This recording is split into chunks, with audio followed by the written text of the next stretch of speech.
it is interesting to note that, and I just want to make this clear to you, that there are two different editions, so I brought the two different boxes because there are some differences that we're going to talk about. It's the same books, it's the same process, but what I'm going to say to you is when you go to use it, you're going to want to choose one of the systems and use that. Don't skip back and forth because we'll talk about the reasons why you wouldn't want to do that. So the purpose of benchmark assessment is assessment, to determine where students are, and then we decide what we're going to do with them. So what are the goals of the benchmark assessment? Number one, to determine independent and instructional reading levels for each of your students. Purpose of this really is to help you determine who needs intervention, allows you to be more effective and efficient in your instruction, lets you be more precise with the needs of your students. Another great purpose of this is it allows you to start grouping your students based on similar needs. And it helps you determine what texts will be most productive for students. So what text should you be using with individuals or with small groups in order to move them forward.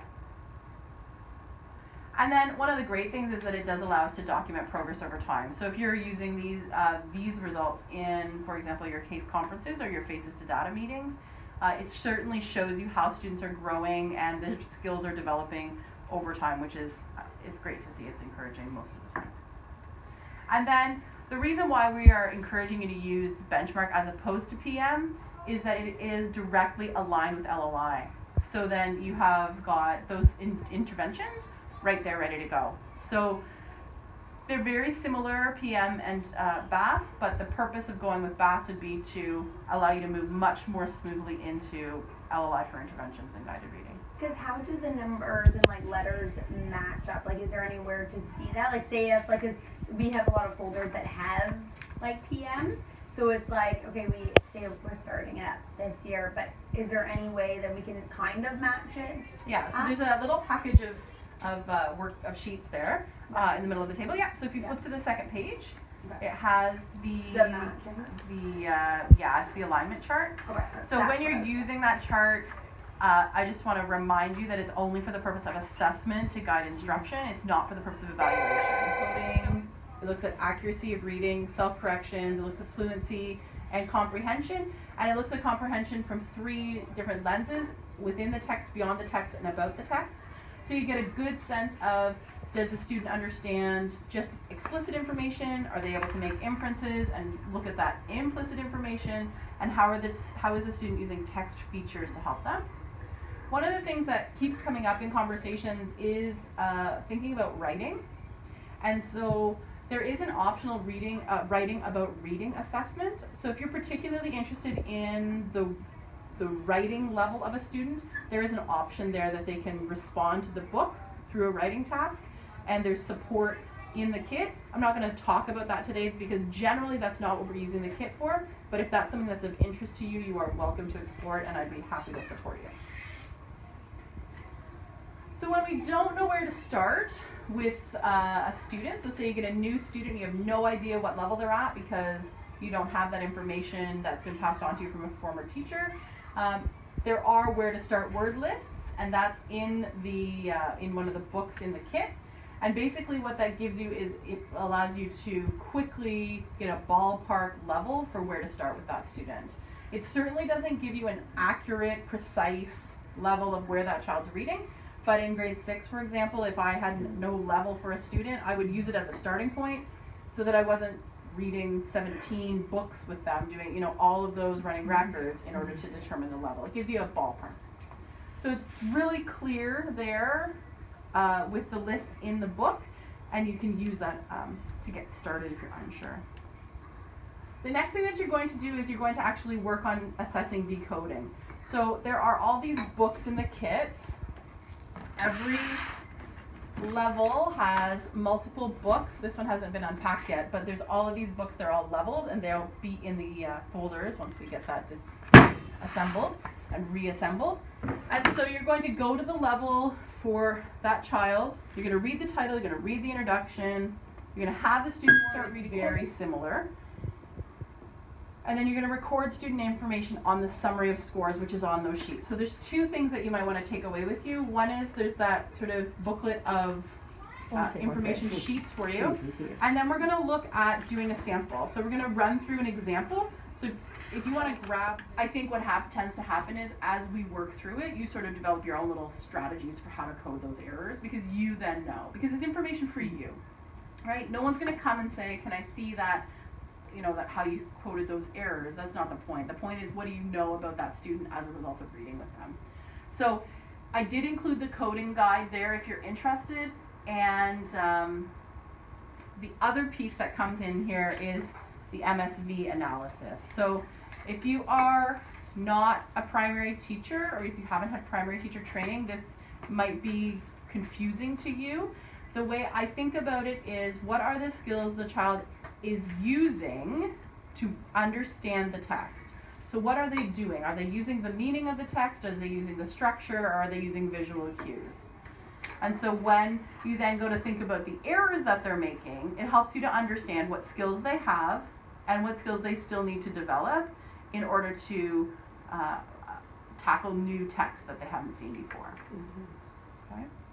So this is another thing that I think we can get really, we can make more complicated than it needs to be, because really the purpose is just for us as the educator to better understand what that child has in their repertoire of reading skills. Okay, so I've included that little cheat sheet for you because it might be helpful. So there is a calculation, like there's all kinds of calculations that we could do, but Fountas and Pinnell has really simplified it, and they've given you a really simple way to record, so you know if that child made 7 to 8 errors, they were reading that text at a 97% accuracy rate. Okay? I have a question Yes. about that. Yeah. So, I came from another board. Yep. So the accuracy rate there was different, and I still have to determine what it is here. I've heard different accuracy rates that are acceptable. Is it 90 to 94? So Or we is it use 94? what Fountas and Pinnell say. April Bailey was reading to her dog, Golden Boy. Her voice got more excited as she read the last few lines. Roxy to the rescue is the best book ever, April told Golden Boy. April was always having big ideas, and she had one right there, then and there.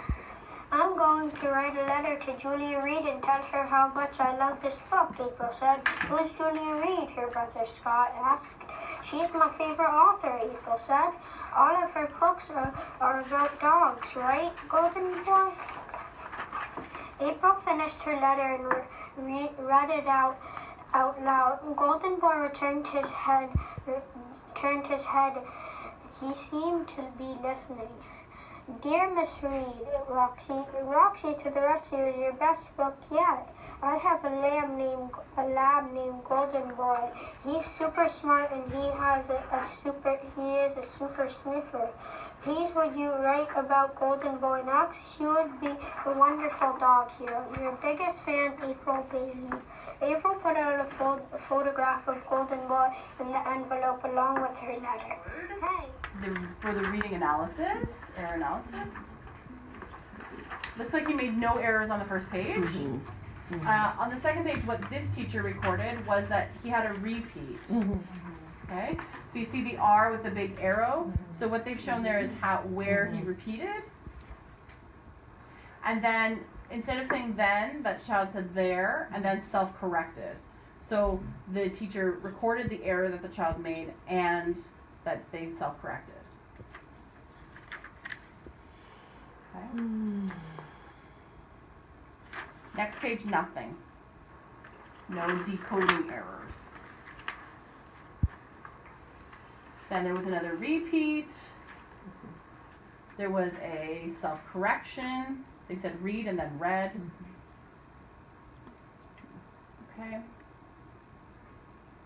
So you get the idea, right? So I noticed that some of you were checking every single word they got correct, which is best practice. I will tell you that my practice would have looked more like this because I just found I lost control of all the check marks. So either way you decide to do it is totally up to you. Like on a fiction text at 3 level point L rubric. with high accuracy, 99%. Mark invites him to talk about the book. Now we're going to talk about this book. So tell me, what happened in this story? April's favorite author was what's her name again? Wait. Julia Reed, which who loved dogs, and April loved the dog books that she made, and her favorite one was. And as you can see, they can go back and use the text. That's totally fine. There's no penalty for that. Where you can record all of your scores, so your accuracy score, your self-correction, your fluency, and your comprehension. And then if you did the writing, you could look at that as well. So that's really helpful because once you've done a couple on the same student, you can start to see how their reading skills are changing as you go. And this information actually is important in terms of determining what you're going to do next for those students. I believe I printed it out and put it into that little package. If not, it is in the assessment guide.